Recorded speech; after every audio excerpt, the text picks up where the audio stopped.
This episode is sponsored by Total Wine & More. With the lowest prices in over 30 years, always find what you love and love what you find at Total Wine & More.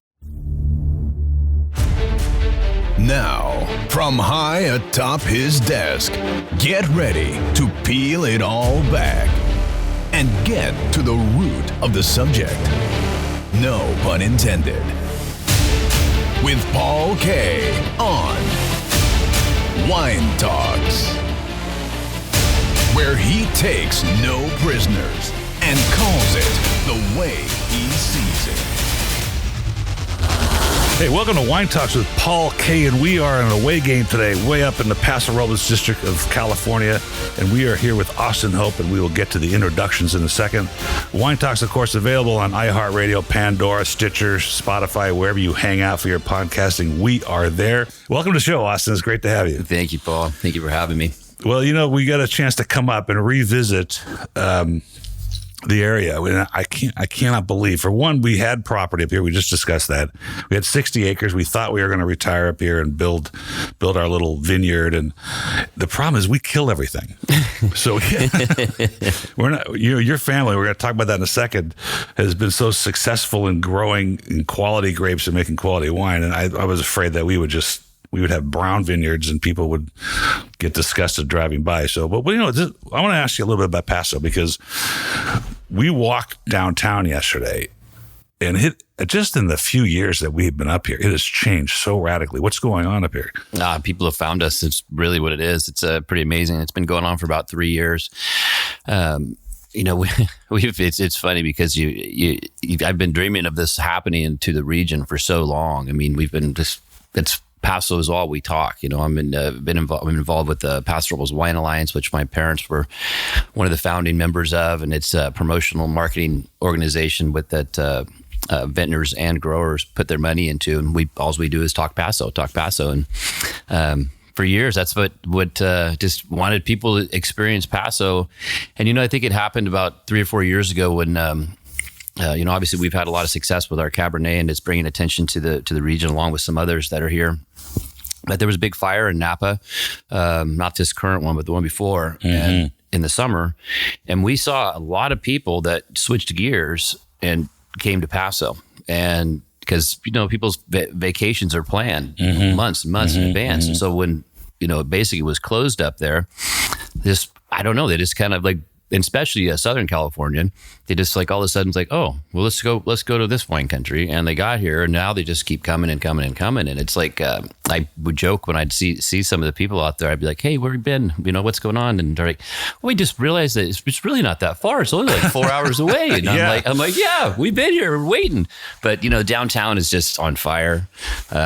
We've got some great restaurants. We've got, so much talent down there, and it's such a charming little square. We bought in 2002 or 4, I can't remember exactly. So that wasn't that long ago. I mean, seems like a long time, but we were walking last night. We went to the Hatch, and I told my wife, I said, this is nothing compared to the way it was. There was a couple of cowboy, stores and some antique stores that really aren't antiques, and a lot of service shops like realty offices.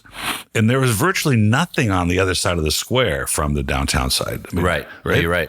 Exactly. And so all of a sudden we were walking onto the square yesterday, and we said, wait a minute. I said, where do these lights come from? and there's people everywhere. And it just seems like it's got a renaissance. It really does. Now I'm going to let you on a little secret. And I drove my family by yesterday. That bowling alley was for sale years ago. Uh-huh. And I really wanted it. And I couldn't. My wife's like, what are you going to do with the bowling alley in Paso Robles? I said, I don't know, but the genre, and this kind of leads into the Paso conversation. Bowling for me is the Americana. It's a genre of Americana. It's fiberglass seats and long neck buds. Yep. And the good old boys, right? And Paso's got that feeling. It's Americana. It's still rural. It still has a rodeo. It still has pleasantries about it. And I'm not dissing Napa or Sonoma, because Sonoma's still real true, but Napa's got pretty commercial. Let's just face it. I think everybody would agree with that. Yep. And very expensive to even hang out. And here we are in Paso with world-class wines that are coming around. So how your family came in 78. Mm-hmm. Why? So my dad was working for my grandfather, my mom's dad, and he was driving a beer truck and working for him. My grandfather had the Coors distribution in Central Valley, from Bakersfield to Barstow. Pretty good work if you can get it. Yeah, back in the day, it was amazing. Nothing like distribution is today by any means, but he was working for them, and my grandfather had passed away. And then my father wasn't at the position to take something like that over, and the business was sold to the general manager. And one of my grandfather's close friends, he was that they immigrated together from Texas during the Dust Bowl to Bakersfield. He goes to him and he says, and he was a large farmer in the Central Valley. And he says, what do you think I should do? He always had a cigar in his mouth, talked with his eyes closed. And he said, and he called everybody cousin. He said, "Cousin, move to Paso Robles and plant apples and grapes. You can't screw that up." And so that's what we did. We borrowed some money from my grandmother signed a bank note. We bought a piece of ground out that way, close to the area you were at. North of Paso, out San Miguel area, and bought a piece of ground and planted apples and grapes, and that's what we did. Quickly learned that apples were not the right thing to grow. Yeah, I was going to ask if apples were. It was not Normandy, France, no, is it? It was a different different world back then, because we were not liked by any means. The vineyards, there was very few vineyards in the area. The cattle ranchers hated them. The grain farmers hated them, and mainly because there was the grain farmers would use a chemical called 2,4-D, and that was for a broadleaf application. Once their stuff was grown, they'd fly it on with planes, and it would kill any kind of broadleaf that was in the grain. Well, when grapes came around, grapes would bud out, March, April, and as soon as they were budded out, you would call the county and tell the county, and then the county would say, "Okay, no more spraying of 2,4-D." So really, the grain farmers, because if we got any drift of this 2,4-D on the grapes, they'd just be smoked. And so it was really, but so there was things where they would drift a little bit, and there was wars. The funny part, I tell you this story, is because you fast forward today, all these grain farmers and cattle guys are all grape farmers now. Oh, that's funny. Well, there's still cattle around, and I think deeper into the valley is a little bit more. Okay, that's interesting. I've never heard that story. That's really interesting. So in 1978, I think Napa had 24 wineries or something in that range. How many functioning wineries do you think were? I think there was 3, maybe 4. And they're still around? Yeah. No. They're all gone. There was like Mostantuano, which is not around anymore. I remember them. Who else was Was Martin Brothers there then? Martin Brothers was not. I don't think they were just getting started right in that time frame. Yeah, they were just getting going. So were you growing Vinous vinifera grapes, wine grapes, or was it just table grapes? No, we were growing all vinifera grapes. We actually did, didn't know what the hell we were doing. We planted everything wrong. We planted Chardonnay and Sauvignon Blanc, and this is on the hot side. Yeah, Sauv Blanc does exceptionally well here because it is a Bordeaux varietal, but Chardonnay out there on the east side is too warm, and had some Zin, and we actually sold the place rather quickly. It's funny because we weren't in the market to sell. But you never know what's going to happen, right? So somebody came up from down south, and they had to have it, and that was, that was during the time when people were putting investments into farming and thought this was what to do, and we sold that ranch. I mean, for more money than we ever thought we'd sell it for, and it wasn't for sale, and we bought 2 more pieces of ground, and then learned from my mistakes on the first one and planted the right varieties. Went more red. We planted Zin, and then we went through the evolution of White Zinfandel. Ah, so Bob Trincaro. Bob Trincaro, the genius that he is, he created that, and it was. I'll tell you what, it was crazy. We were struggling, and then we go from struggling to selling as much as we could grow of White Zinfandel, and then we had some reds. We did that for a few years. Were you making the juice then too? Nope, we weren't involved in that at all. We didn't really get into the wine production stuff until '87, I guess is when it was. So my dad is buys his store in 1969 and is an academic guy, wants to learn about wine. He's a pharmacist by trade, a chemist, came to America because of that. And not only that, was trained in pharmacology, which is plant-based medicines. Mm-hmm. And so he's going to trip up to Napa. He's learning as fast as he can. He's got this store. It's in an affluent part of Los Angeles. And a lot of executives from aerospace are visiting the store. They're like, want to know about wine. So he stops at Sutter Home. And he said this young man's behind the counter. His name was Bob. And it's just him and my dad's talking to him. And Bob goes, you seem like you might know what you're talking about. I've got something here that I need to figure out what to do with. And he goes in the back. He brings out this shiner of white Zinfandel. And my dad goes, this is pleasant. I'm sure it's an entry-level wine. People might like that, like that. Not anything to do with the success of the wine, but, early on, it's a mistake. And he's trying to figure out what to do.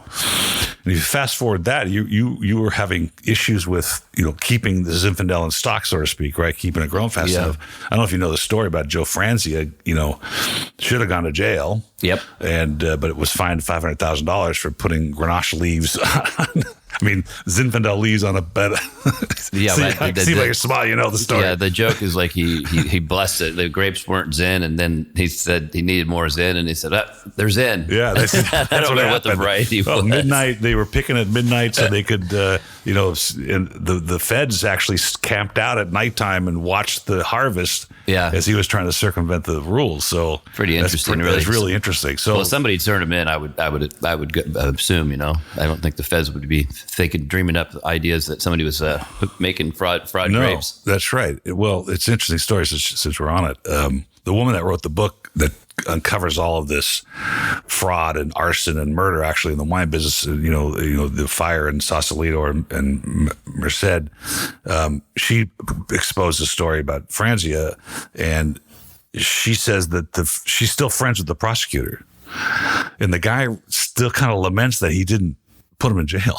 Really? Yeah. He's like, and she was saying, what was interesting to me, there is no federal sort of policing of grapes back then. No. Nobody really cared about the industry, about enforcing any of the rules.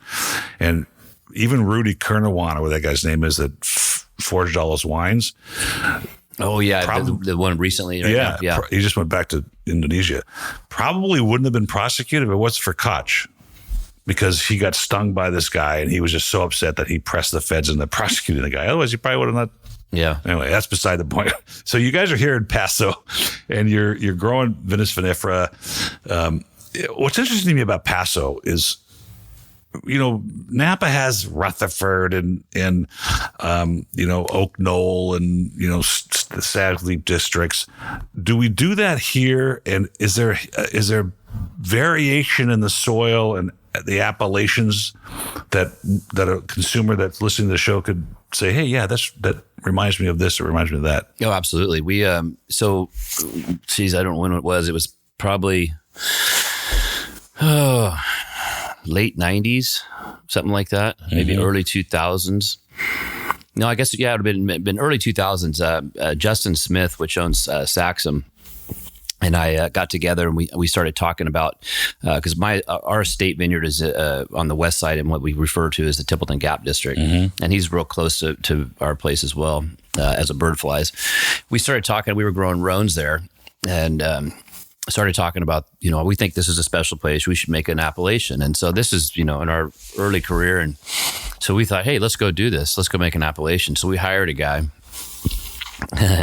Barry, and good old Barry, huh? Yeah, good old Barry, and he came down and we met with him and we said, okay. Then we had a friend had a little plane. We got in a little plane. We flew around in the area real low and say, see these formations, how this looks like this, see how these soils are, see the temperatures, and we've got all this data, and not a lot of data, but so he writes a petition to send to TTB, and it's literally like a page. And the TTB, they laughed. They just, I know they had to have a serious laugh in their office, right? Because we're two naive young guys think we're going to create an appellation with a one page, and that's funny. That's really funny. So, anyways, fast forward, and some of the neighbors hear about it, and they got frustrated and came to us and like, you can't just create an appellation, do this, blah blah blah. And I said, all right. So then we all got together collectively and said, let's actually do this properly, hire real scientists, hire real people, and survey the whole region, because there is so many different what we now have sub-AVAs. So now we have 11 sub-AVAs. 11. Okay, great. Within the Paso Robles appellation. And what does it mean? I think at the end of the day, it doesn't mean a tremendous amount other than diversity. And that's the word you'll hear me use a lot in this region, is how diverse it is. Is one sub-appellation better? No, it's not. And, for years there was a common misconception that the east side, or there was east side and west side, which is the division point is the Salinas River, which runs down the middle, runs up 101. And people would always say, "Oh, west side's better. West side's better," and it's not, and it's never been that way. But there was this. I'm glad you said that. This talk. I mean, it's crazy. Even back in the day when there really wasn't a lot of wineries. I mean, Justin was out there. And I think the West got more talk for two reasons. One is it's really, it's very breathtaking when you drive over there, because it's greener. It's greener, so many trees. And Justin was getting some accolades way back in the day. And so the West, but even then, Justin was buying fruit on the east side and blending it in with their estate stuff. And nothing wrong with that. No. It was just, the point was, it's not West Side. When Stefan came here from L'Aventure, he started his winery and planted everything just down the road from me. But even when he was first started, all his fruit was coming from the east side too. So, and quite honestly, in my opinion, I think the highest concentration of the best soils to grow Cabernet in Paso Robles is on the east side. So, but what's interesting is take, for example, like in the Templeton Gap district, which is the coolest sub-AVA within the whole appellation. Which you ended up getting that appellation then. Yes, it was successful. And that was the first one. Well, no, we did it all collectively. Everybody put a bunch of money in and spent a tremendous amount of time. It took... well, it's hard to do. It took 2 years, I think. It's hard to do. And I think it probably, with everybody putting in the money, I think it was close to $500,000 to get it all done. Just to process everything. Yeah, just to have all the studies done. But it was done properly. So we know rainfall. I mean, and what's interesting is, so take Syrah, for example, right? You can grow Syrah on our estate, and it's going to be more northern and Rhone, obviously California style because we've got the sunshine, but it'll be more structure, more tannin, more blueberry, more Côte Rôtie like, leather, smoke. Then you go maybe 10 miles in a straight line northwest, and you'll hit Tablas Creek, and their Syrah is going to be more like Chateauneuf de Pop. It's going to be more baked characters, lighter, less structure. So you think that's strictly from the district, or the fact that they're actually a View Telegraph, a French company? I think they chose the region because of that. So it's farther west than where we are, and it's hotter. It gets twice the amount of rainfall, and it's got completely different soils. Wow! And it's only 10 miles away. Chateau Beaucastel, right? Yes. Yeah. Okay. That's their partners. And then if you go to the farthest east district, which the Highlands district, which is out towards Shandon, it's much warmer, much more arid, different soils, and gets half of the rainfall that we get in the Templeton Gap. So, and their Syrahs out there are going to be more like a Shiraz, more like bubblegummy, concentrated, different, lots of fruit. Exactly. So the diversity within all these sub AVAs is really what's cool. And so we broke it down with the Cabernets, where we get into different regions where, one will have more tannin, one will have more fruit, and so we blend all these areas together to create what we do. So that's interesting, because I had that conversation with JC. When we were stocking the shelves back in the day in the 70s, I remember the wine, some brands would say on the label, 100% Cabernet, whatever was in the grapes. And we were talking about the fact that, the whole is great. The whole is greater than the sum of its parts. And I think that not only deals with grape blending, where you put in some Merlot into a cab to soften it or do whatever you want to do with it, but it also, I think, regionally contributes. If you got these sub-AVAs, these 11 sub-AVAs, and each one presenting a different style of grape for a different character, and you're now in the lab saying, okay, how are we going to blend this? And JC was telling me that you get on I don't know, he said 3 monitors, but you must be either in the same room or you're not, but you're all looking at these barrel samples and saying, okay, here's how we're going to craft this vintage for this particular brand. Is that the process? And do you agree with it? The idea is not only grape varietals contributing to the whole, but regional characteristic contributing to the whole. Absolutely. I think it's, I mean, what you said is exactly right. So, I mean, we have, majority of where we like to get a lot of our Cabernet comes out of the Creston district, which we think is one of the best districts there is for Cabernet. It has the highest concentration of certain soils. And so we know where we're going to get structure from. We know where we're going to get fruit from. We know where we're going to get softness from. We know where we're going to get the highest tannins from.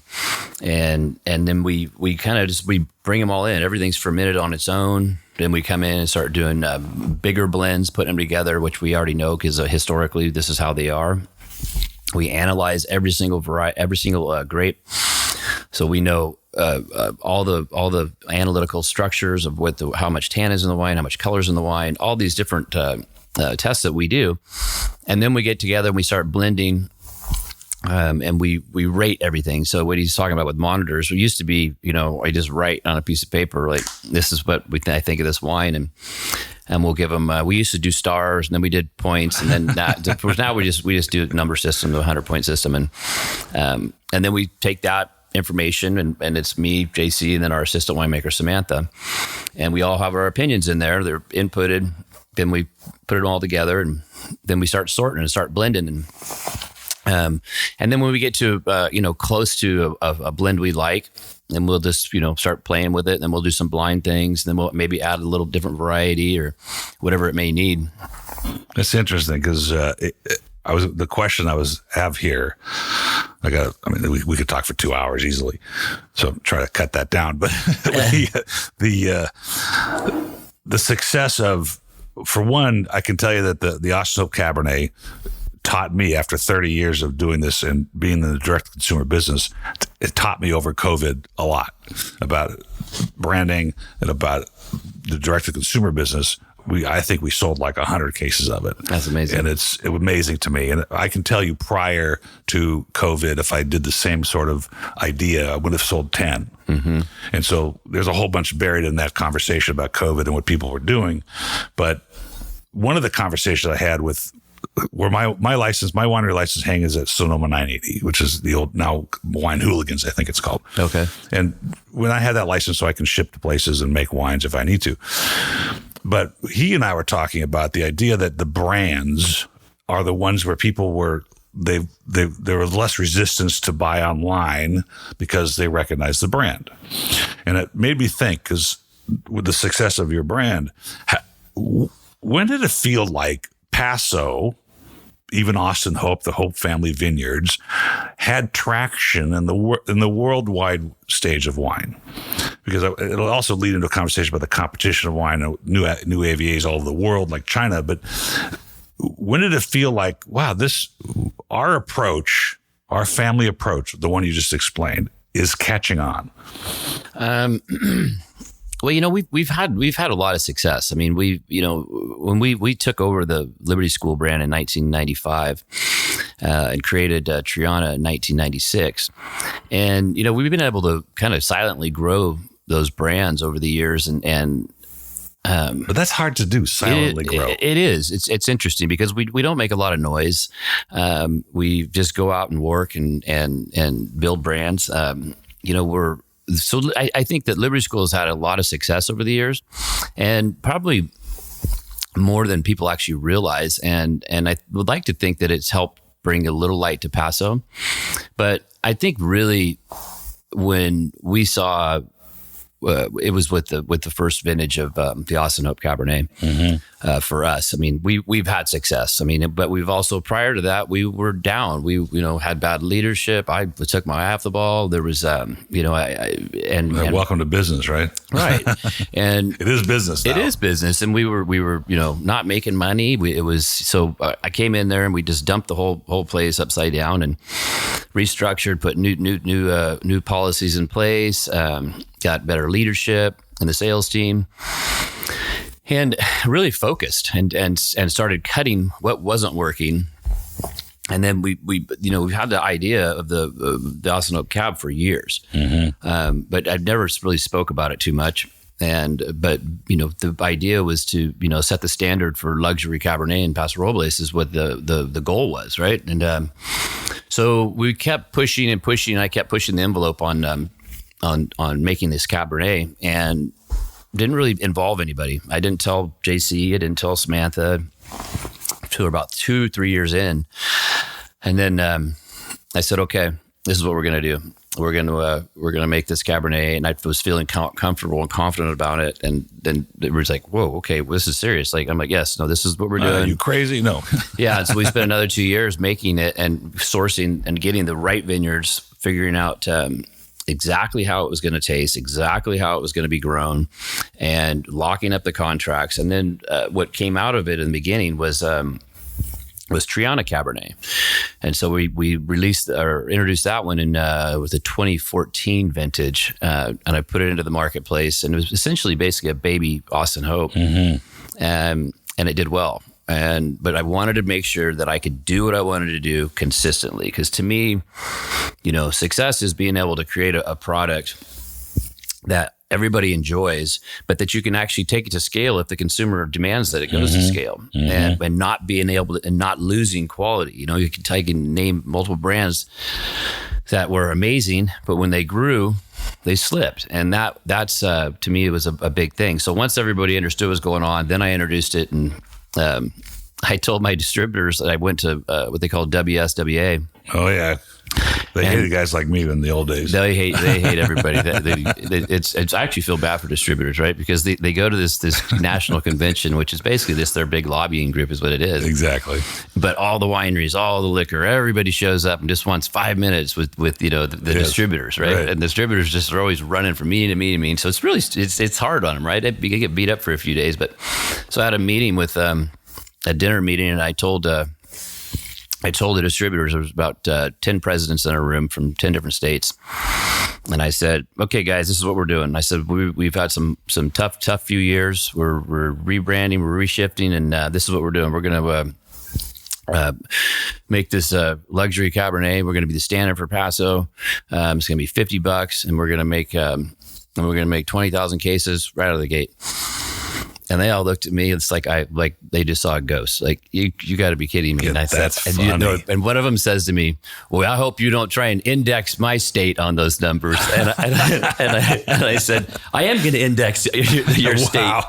And then I said, "Well, you're going to have to you better get a 97 points or something to do something. The Paso is not that popular." Blah blah blah. And I said, "That's funny." And I said, "I will get a 97. I don't know if it's self-prophecy or what, but our first vintage we released, it was slow to go. I mean, distributors weren't really buying on it, and I just told my team, I said, this is what we're doing. I said, and we did we did on-premise pricing, which very important, right? You build a brand in restaurants, and if the consumers, because a good friend of mine, which runs Albertsons Bonds Pavilions in Southern California, and he's a master, Phil Market, he always told me, I'd ask him, I said, what do you think about this package? What do you think about this wine? What do you think about this price? And he'd always tell me, he'd say that, I don't know, Austin, the consumers will decide. And it's so true.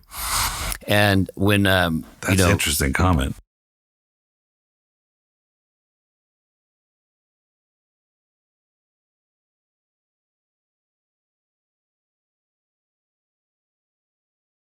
Hey, let's take a break for our sponsor, Total Wine & More. There's always something new to try at Total Wine & More. I love this place. The other day I was looking for a Napa Red and stumbled across the Prosecco aisle and had to buy this Prosecco that was fabulous for under $8.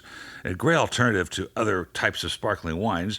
And then there's French Rosé at under $7, which is incredible. A huge selection of Kentucky bourbon. And with these low prices, I had to get both the wines that I was looking at.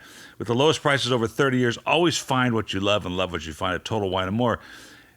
You can't buy spirits in Virginia or North Carolina. Please drink responsibly, and you must be 21 to purchase. That's Total Wine & More. Check it out. Back to the show.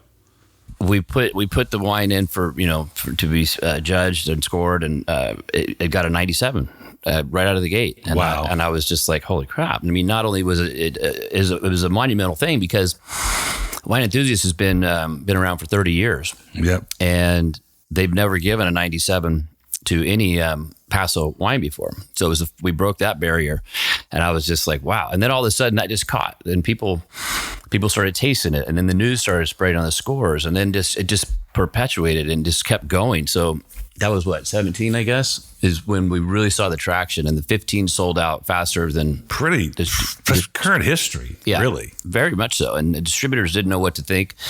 But you know what it was is the success of the brand is really, it tastes good. Yeah. You know what I mean? And I think for the longest time, big Cabernets and these price levels, they can be hard and edgy, and the tannins are drying. Mm-hmm. And I've spent my whole life studying tannins, and JC's a master at it. We've got our own algorithm he created where we through numbers and testing, where we can almost predict what that wine's going to be just through analytical numbers. And so it's really what I liked about what I wanted to see Cabernet is I want if you taste the Austin Oak Cabernet, it's soft, but it's really big. Yes, very big. It's actually analytically, it's extremely high in tannins, but we've learned how to make the tannins soft and supple rather than hard and drying.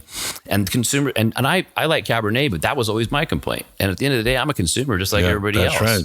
And that was the bet. How did you bring? I mean, I don't have it here. So you're in a situation where things aren't doing that great. I mean, I totally understand the distribution network of wine and spirits. It's fairly controlled, and we can talk forever just on scores. So I'm not going to get there. But what did you bring to the table? Was this just grassroots, bootstrap? Total grassroots. The score helped. Yes, for sure. It gets more awareness because it's so many hundreds of thousands of people read these things and see these things and then But the concept that you brought to the table is in your head. Yes, we make a rich, ripe, supple Cabernet that everybody can enjoy. And you know what? People are going to drink Cabernet and Chardonnay because they know it, and it's what's been ingrained in them from day one. That's why it's easy, right? They just know it.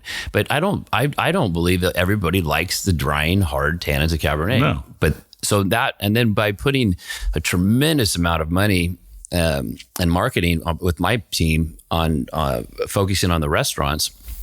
Our first vintage, we were 80% on premise.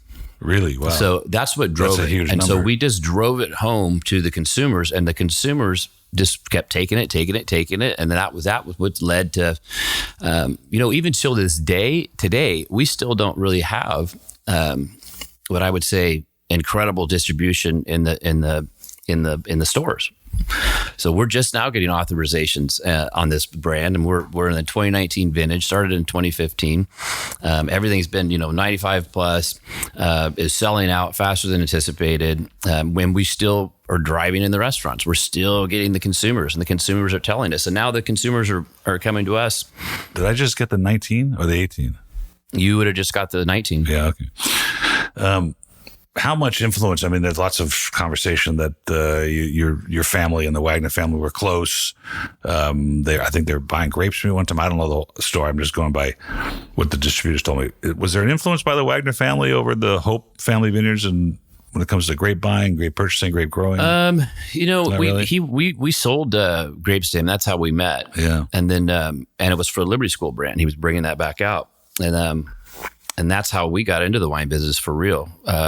It was with the 95. I'd moved up there, worked for Chuck, and he's taught me a tremendous amount. I mean, I think the biggest thing he taught me is he's not classically trained, nor am I. Yeah. And JC's not. None of my team really is trained professionally that way. And I think that was one of the biggest things that Chuck taught me. I would ask him questions like, "Hey, what do you think about this? Hey, what do you think about that?" And he'd say, "I don't know. Try it." He would always push me just to try things, And so we've tried so many crazy things here that, experiments that someone probably just go, "Oh my God, that didn't work." I mean, we've done some pretty radical things. I mean, we had an assistant winemaker one time, and he got so mad at me because I was having him do that. I said, I want to test what stems would do for a mouthfeel texture, because you've heard people ferment whole clusters and so on and so forth. But I didn't want to do it that way. I wanted to do it a different way. So I took stems from what we'd destemmed a bunch of Cabernet, and we took them and I laid them out outside and let them dry on plastic. Sounds delicious. So they were green, but I didn't like the green edge that tannins would have when you do whole cluster fermentation. Yeah. So he's out there, and I'm like, you got to flip them so they don't mold. We got to keep flipping these things. And so he was just, this is the stupidest thing I've ever seen. What are you doing? And then we took all those dried stems and stuck them in a tank, a fermenting tank. And it's funny because if you think about it, now people buy products that are derivatives of oak or stems or whatever, tannins in a powder form, and they'll put it into the wine. So we were kind of the head of the game on playing around with different kind of things. So that's funny. Let me switch gears just for a second. You said so much stuff that I again, we could talk forever, but you're talking about experimenting, and the wine business, you get one crop a year. You've got all these plots of different grapes. I was telling JC, I was actually watching Channel 1 on the hotel this morning, which is like I never watched Channel 1. Why would you do that?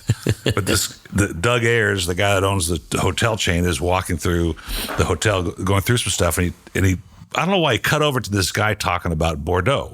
It looked like it was a tasting at the Allegretti winery or something.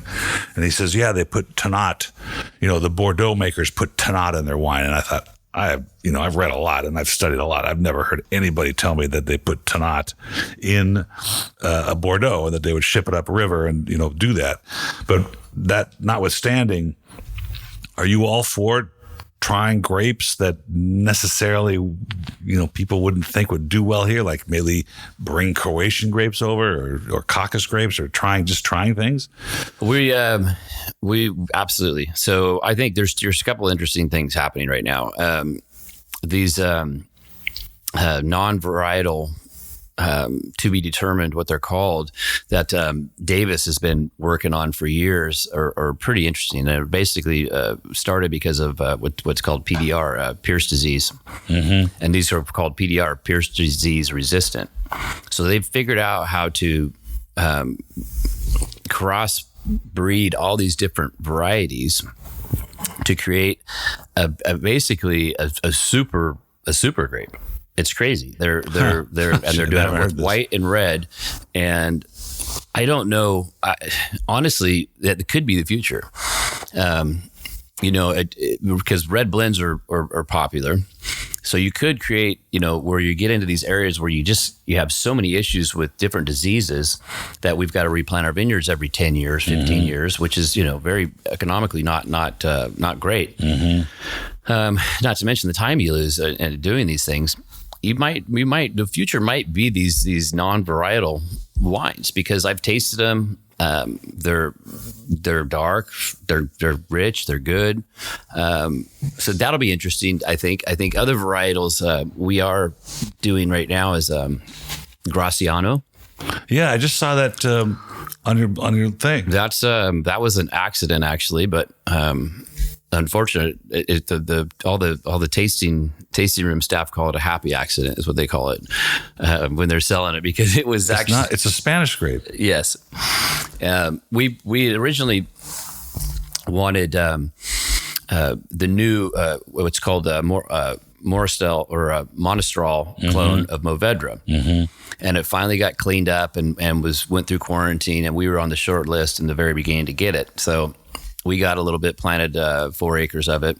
And as soon as it came to production, I was looking at it and I'm like, man, it doesn't look like Mourvedre. It doesn't grow like Mourvedre. It's later. It's really odd. And the fruit didn't taste like Mourvedre. And so the next vintage came and I called Justin Smith and I said, hey, I've got this new Monastrol clone. I'm going to send you a ton. Just you make it, see what you think.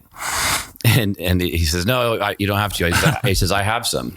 And he says, and I said, what do you think? And he says, I don't think it's Mourvedre. I said, I don't think it is either.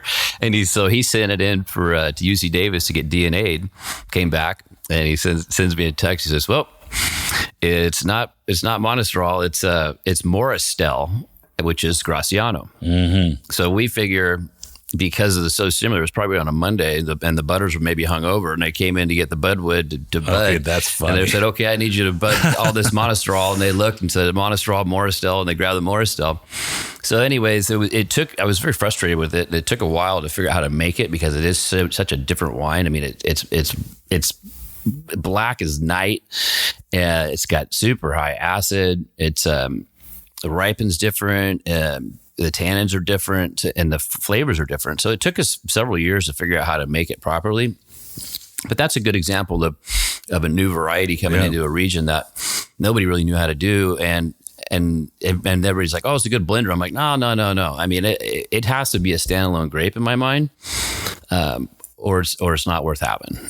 I saw on your site, speaking of off the wall grapes and planting across geographical boundaries, you have a Lagrein, and if you want an acidic, bold grape, why would you? I mean, I can understand. I think first of all, Mourvedre is one of my favorite grapes. You don't see too much of it around here, but I love it. And I think Lagrein's great too if you can tame it down a little bit. Yeah, right. It's interesting. Yeah, it's if we came across it.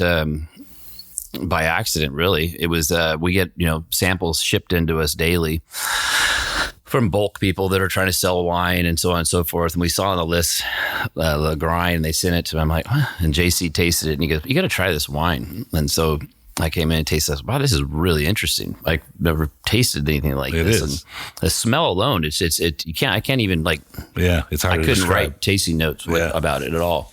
So we got it and blended it with Cab Franc and I'm like, this is a really good wine. And again, like I said at the beginning, the consumers decide and the tasting room people went crazy for it. And I was just like, wow, this is awesome. That's great you're doing that. It's funny. And I want to shift gears to something more fun. We're going to talk about family being in the business because I work with my wife as well. But before I get there. I work with my wife, but she's in the British Virgin Islands right now. So I don't know. Oh, so it's a little easier. Okay. Well, mine's a CPA and we just finished our offices again. Keep moving the company, and I decided to put a door between them. I'm not sure why I did that, but she hears every conversation I have now.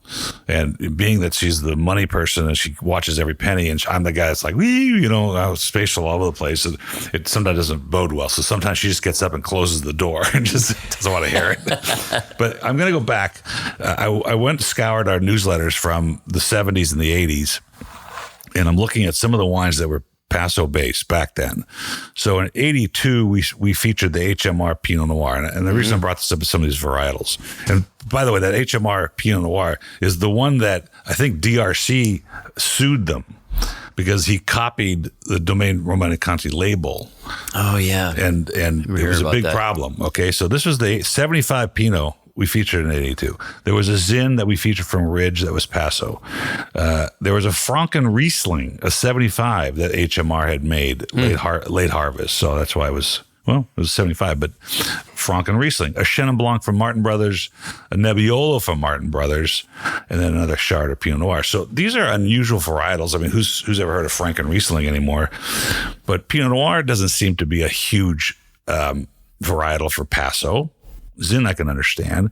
So this is what the conversation with the Lagrein and the Graciano came. It was like, wow, this evolution of grape varietals in Paso and testing the soil, and then combined with the idea that we do have appellations. And one of the things about the Paso, your cab, that I find striking is that I do feel like it's terroir driven. Mm-hmm. I do feel that I'm not drinking Napa, Sonoma, or Southern California. I'm drinking Paso. That's one thing that was very impressive about the wine. Oh, that's great. Thank you. And the current vintage as well. So going back to the wife thing, I mean, JC was telling me that she's in charge of the website here. And do you think the family approach that, when you go home at night, you're probably talking about it. When you're at work, you're probably talking about it. Yeah. It was a very important thing to be e-commerce robust when COVID hit. Not that anybody knew it was coming, but your website is functional, looks great. It's got good graphics. This is a lot of work, and it sort of just takes from other family activities, but it sounds like it's working here. It was very fortuitous for us that I don't know, maybe I don't know if it's foresight or what it is, but I was very aggressively pushing our, create a new website. So prior to COVID, literally, was in the airport, and we hired a web developer. Well, that's always a hoot. Yeah, and we've had them before, right? But I hired this one that I'd seen, and I said, and really, because I know a little enough to be dangerous, right? So I'm like, okay, we need SEO. We need to get this up higher. We need a real functional website. We need to do this, and so we create this thing, and I write all this stuff. And this was in March, okay? So we're just finishing it up, and we're in an airport flying to London last March. Wow. So, and I'm telling them, I said, we need to get this going. I don't want to work on this anymore. I want all this stuff. I wrote all this SEO stuff. They have a person that's all they do is embed into the, how all that stuff works. And so I said, okay, we have to have this. This is the future is web. It's good. I mean, where I buy all my stuff, where everybody else buy, why wouldn't they be buying wine? And so this is my mentality. We go to London to launch Austin Hope Cabernet. And we're supposed to be there for a couple of weeks and bounce around to a couple other countries. And we're there 4 days, and all this COVID stuff's going crazy. And then I'm like, you could have been stuck. We almost were. So American or Atlantic, Virgin Atlantic calls us and calls my wife. She answers like, hello. She's like, yeah, this is Virgin Atlantic, we've canceled your flight home in a week and a half, and we've rebooked you on the flight in the morning. If you don't take that flight, you're not getting out. And I'm like, wow. Wow, that's intense. So we got on a plane, flew home. We got into the airport, and I'm like, I don't feel good. And she's like, oh, don't start that, right? Because we'd seen all this stuff on the news, right, in London. And I'm like, no, I'm serious, I don't feel good. She's like, no, you're just watching the news, but I don't. And so we're in line to get our temperature checked, right, and to get out of the airport. She says, you don't even act like this in front of anybody. We're going to be trapped in the Los Angeles airport. I'm like, I said, it's fine. So we get there, get the car, go home, and next day I'm like, I don't feel good, I really don't. She's like, whatever. And then the next day I was like, I was sick. I knew I was sick. Locked myself in the guest room. Told the kids, everybody stay away. And we take care of her grandfather, which was 87, and like keep him away. And, and that's when the media is all spinning everything, and you don't know really what's right or wrong. And I called my doctor and said, hey, I think I have this thing, this Wuhan thing. And he says, oh, I can't help you. We can't test. We don't know yet. And so fast forward, I pass, I get through it all. And, but lost sense of smell and taste, and so did my wife, and she didn't know she even had it. Wow. We went and finally got antibody tested in April when it was available. We both had it, both tested positive. That's amazing. The kids didn't get it, and the grandpa didn't get it, and then we went through, and we've been testing every 6 months, and both still have it. So over a year, we both still have the antibody. So that's it's really amazing. Interesting. But the point that's of the story, an amazing story. Boy, you were on the cusp of this whole thing. So I came out of what I call my COVID depression. I just was, because, go backwards. Remember I said that, our fastest growing brand, the Austin Hope Cabernet, was predominantly in restaurants. And we were at that point, we'd shifted. We weren't as heavy in restaurants still, but we were still at, I think we were 68%, or 70%. Well, that's still devastating. In restaurants. And so I came out of that. I said, okay. And I just immediately got on my sales team and I said, listen, I don't care if you're selling this wine in 7-Eleven. You just find retail. And you know how big retails are hard to get into. They got planners, you got a head, and we just kept grinding on them to get us in there. And then I have a woman that does all national restaurants, and I told her, I said, you get in there. We want to be, because you could see how it was happening with the to-go thing. I said, we want to be one of the wines on to-go. So crazy enough, fast forward, we actually grew Austin Hope Cabernet in the restaurant. We grew last year because people liked the wine so much. It was so successful, and we were able to be one of the handful of wines that stayed on these to-go lists. So that was helpful. And then I said, we got to communicate with members. We got to communicate with people. We, I've got a whole staff over there. I said, okay, we're going to do home deliveries. Like let's curbside pickup. We're going to, and then we started pushing, I started making videos. My wife's a photographer, and she would take videos of me cooking. I would do a cooking demonstration because I cook a lot, and then pair it with a wine. And then we'd email it to our 30,000 people. And then boom, people were like, she made a playlist, and so all of a sudden we got this direct communication, and then we shifted and we started doing virtual tastings, and then we just kept aggressive, and just push, and now our e-commerce business was insane. Yeah, so I'm glad you brought all that up because it's very important. Connor runs the studio for me. I can run 4 cameras and 16 mics in our studio because I saw, articles before that media, regardless of wine or not, is going to be such an important part of our marketing anyway. And when I stopped in Napa and talked to Sarah Clearman about the fact that some wineries are learning how to chat, I'm thinking to myself, man, and I get it. If I'm a farmer, if I'm a wine guy and I got my little boutique winery, I'm doing 1,000 cases a year, 500, and I got walking traffic, I get to talk wine with people and sell them some bottles. I understand that I'm not probably prepared to have a customer service rep sit in front of a monitor and wait for the chat bell to go off so I can have a conversation. But for us, and who's only DTC, I can handle 4 or 5 customers at a time with a chat button versus one on a phone call. Right. So for me, when we shut the phones off during COVID, just shut them off because we couldn't handle it and went strictly to texting, chatting, and email, we were handling so much more. It was so much more efficient that that's great. We restricted the phone call hours today. We still restrict them. But I get the idea. And so, and this is an important part of what you're doing. We're getting on 45 minutes here, so I don't want to take too much of your time. But no, you're good. The Clicquot brand, Veuve Clicquot. Mm-hmm. Probably one of the biggest, right? Sure. But people still order, give me a bottle of the Widow. Like she's still around. She died like in 1850 or something. Yeah. But to build a brand around that family connection, and Austin Hope being this wonderful brand now, came from grassroots family and a commitment to the passion of the business. Yep. That has to show through on the wines and the quality of your website.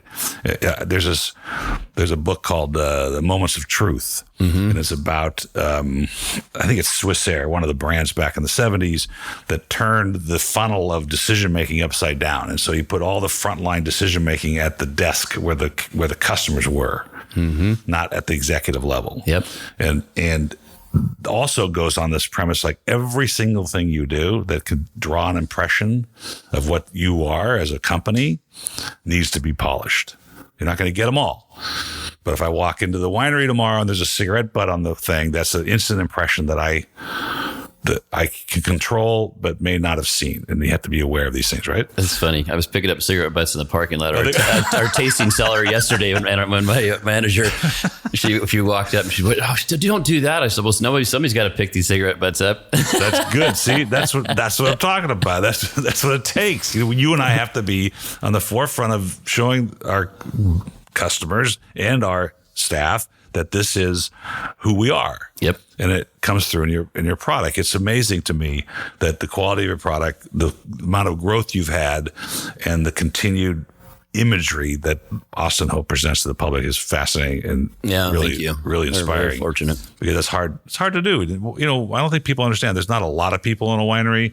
You're not really working all the time, and so to speak, because it's harvest and it's fermentation time, and then you kind of shut down for a little while, and you got to be able to be efficient with your time. Mm-hmm. It's hard to do. I'm going to have a little fun with you. Then we're going to talk about, first of all, I'm so glad to see you wearing that turquoise bracelet. Thank you. Because I love it. Thank you. And my mom used to collect pawn jewelry from the Indians. Yeah. So I have a small collection of turquoise jewelry. Nice. Not allowed to wear it though. Why? Because, we live in the city and it's not. So when we were in Sedona 2 weeks ago, we were in Sedona. Every store has turquoise. Yeah. And I'm like, look, see, it's popular here. I should have brought my bracelet with me. Yeah. Right? So my friends are like, no, you're not going to wear turquoise. Anyway. Hey, they don't know what they're missing. They don't know. Turquoise is cool. It's cool.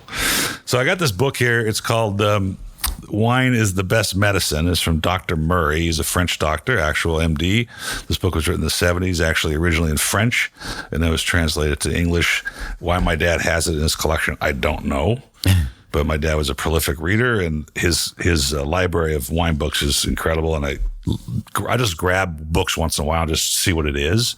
Like I'm in the middle of the book on Burgundy right now. It's great because it was written like in the 60s. And so it's going from the 60s back. Mm-hmm. So you get a whole different perspective. The granularity of it behind the 60s is way different than if it was written today. So I'm going to let you choose. which ailment we're going to try and solve here with a glass of wine. And unfortunately, all the wines suggested here are French because he's a French guy. Okay. So you can choose from anemia, bronchitis, diarrhea, fever, or gout. Well, I mean, I would say gout because I've got a friend that has gout all the time, and he says I can't drink red wine. And I'm like, well, come on, why can't you drink? Because it messes with my gout. So I'm not. So wait a minute. So I'm gonna. Okay. So we're gonna choose gout. I'm gonna give you 3 wines that you can choose from, and then I'm gonna ask you the dosage. Okay. Okay. So if you have gout, as your friend does, you can have a Saint-Emilion, a Champagne, or a Sancerre. Which would you think the doctor would prescribe? Probably a Sancerre because of the high acid. You're only the second guy, winemaker, to guess that right. Really? Yeah, it is Sancerre. Because it's higher in acid, and then you're combating because I think they give you like acid or something, uric acid. For gout, right? That's right, uric acid. That's right. So it's a Sancerre Puy-Fumé with Sauvignon Blanc. Okay. Yeah. Now, the dosage of this. What is the daily dosage? Well, it's got to be a bottle. Well, it's 4 glasses, which is just about a bottle, right? So, not a bad prescription, no? I can't wait to tell my buddy. Yeah, yeah, you should. So, you're right. You can't drink red wine, but you can drink a bottle of Sancerre. What would be the highest? What would be the acidic equivalent of Sauvignon Blanc in California? I don't know. Would that be like Monterey or something? Maybe. For we actually grow pretty damn good Sauv Blanc here. But yeah, I think Monterey would probably be it's brighter. That's Santa Lucia Highlands because we still get fruit out of there. Some white grapes that we make. It's tremendously high in acid. That was another winery that was here, which I didn't mention, but one of them was Santa Lucia Cellars. I don't know who that is. I think it's gone now, and it was an 82 Pinot that we featured in 1984. And I'm thinking, but that's Santa Lucia, but maybe they sourced the grapes from Paso Robles. But well, I hope we can do this again. We're going to call it quits for today and get you back. We're going to come back up.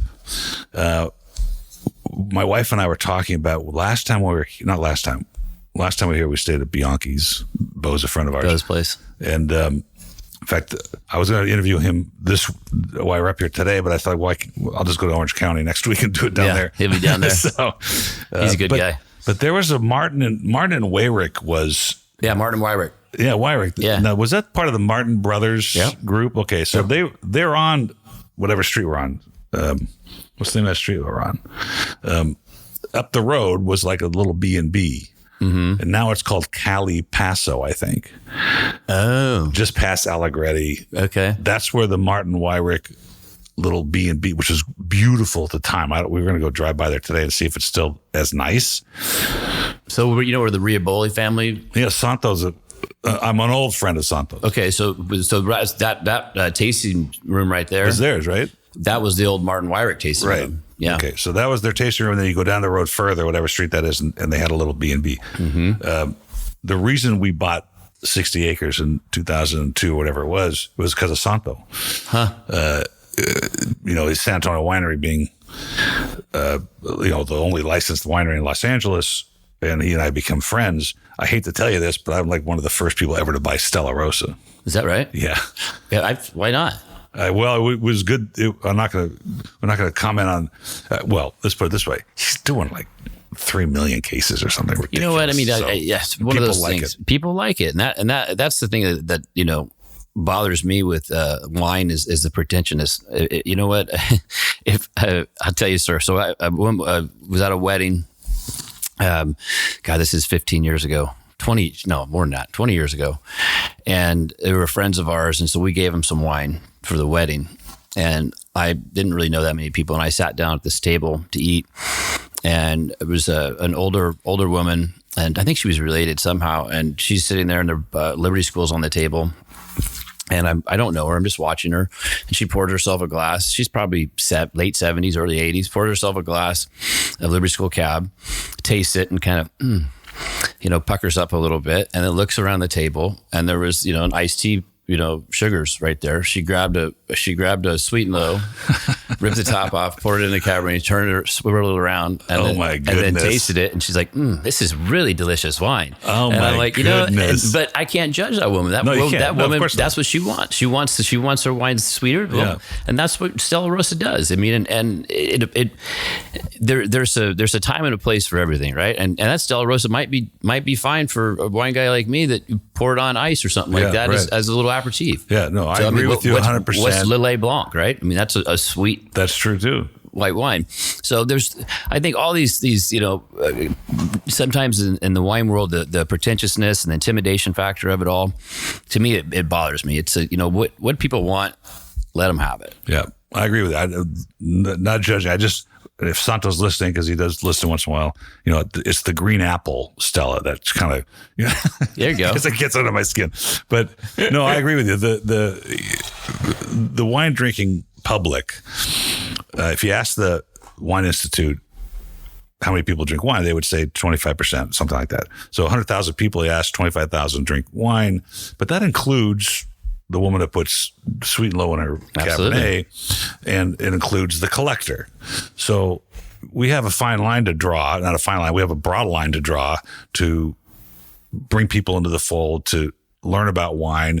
And I always tell people, because it's the intimidation factor you're talking about, it's like you can learn as much as you want to learn. Absolutely. You'll never run out of things to do. You'll never know what happens if you dry stems and seeds and put them in the wine to see what happens. No one has to know all that. Right. But if you want to study the subject, you want to learn about it, it's available to do. And if you just want a good glass of stuff you like, that's available too. And your palate, the fun thing about wine is that your palate changes. It does. When my wife and I got married, she drank, Gallo Rhine wine. And now she's my biggest critic. There you go. Right? I bring stuff home. Just don't bring her Rhone varietals. That for sure. Yeah. It's a problem. But so that's what's fascinating about the subject, and the fact that every year it's different. And you mentioned something, and we'll close with this. You mentioned that your job is to put together and craft together a wine that not only represents the brand as Austin Hope, because it's got a style that people like, but it's also to represent where it's from. Absolutely. And the place and the time it's from.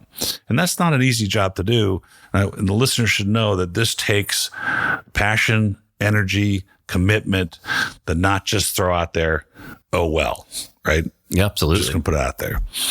Congratulations on the success, and we look forward to more vintages of the Austin Hope Cab. I think I brought in the Grenache recently, and now that I saw the Lagrein, I definitely got to taste that, because I think it's fascinating, this conversation. Yeah. Great having you on the show. Thank you very much. I really appreciate it. Thank you. Cheers.